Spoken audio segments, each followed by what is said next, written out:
Hello, everyone. It's everyone's best love storyteller, myself, Preacher, the storyteller, and happy National Storytelling Week.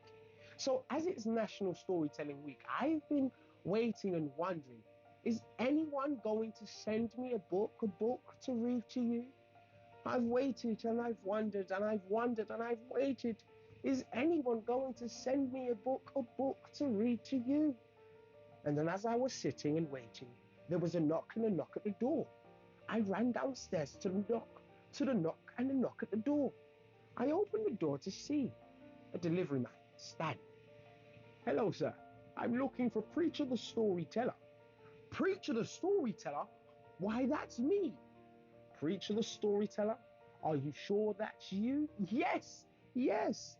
Preacher the Storyteller. Yes, that's me. Well, if that's you, I have a package and a delivery for you. A package and a delivery for me? What must I do? Sigh. So I sighed. So sit back and relax. It's time for the story. Once upon a time, a king and a queen had a beautiful baby girl.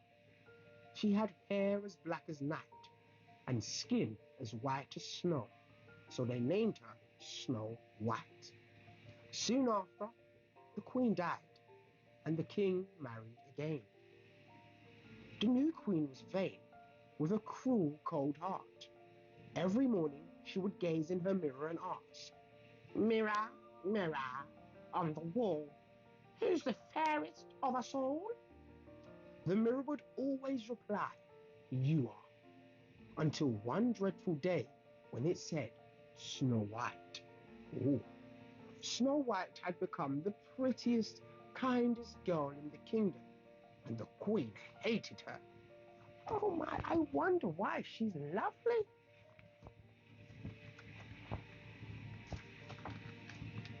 And the queen's jealousy grew until she summoned the royal huntsman. Take Snow White to the forest, she snapped, and leave her to die. Oh wow. The huntsman was horrified. What could he do? Run, he begged Snow White. Keep running until you find help. Heart thumping, legs pounding, Snow White ran. She ran through the night and into the dawn. Oh, at last, she came to the edge of a forest. There stood a curious little house. Oh, I wonder about this house. Snow White crept up to it and knocked at the door. Knock, knock, knock, knock, knock, knock, knock, knock. Hmm. 7 dwarfs came running out. Hello, they chorused. Welcome, come in. Jingling and jostling, they bustled her inside. Then they sat her down, and Snow White told them her tale. That queen is wicked, they said. Oh, with a shake of their heads. Stay with us. We'll look after you. That's amazing.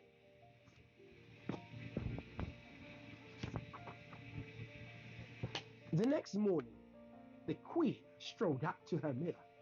Mirror, mirror, on the wall, who's the fairest of us all? Snow White, of course, the mirror declared. She's still alive? Screeched the queen. Almost bursting with rage, she donned a disguise and hobbled through the forest. That's the queen! With a rat-a-tat-tat, tat-tat, tat-tat-tat, she knocked on the dwarf's door. Pretty ribbons, pretty girl, she croaked, tying a sash around Snow White's waist. Tighter and tighter and tighter, until Snow White gasped and collapsed to the floor. And there she stayed until the dwarfs found her. Quick! Undo the sash, they cried. It must have been the evil queen. Boo! Look at that! Look at that! I can't believe the evil queen.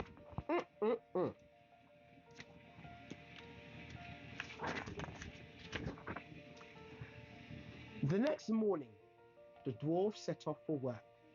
Be careful, they told Snow White, and don't try any more sashes, okay?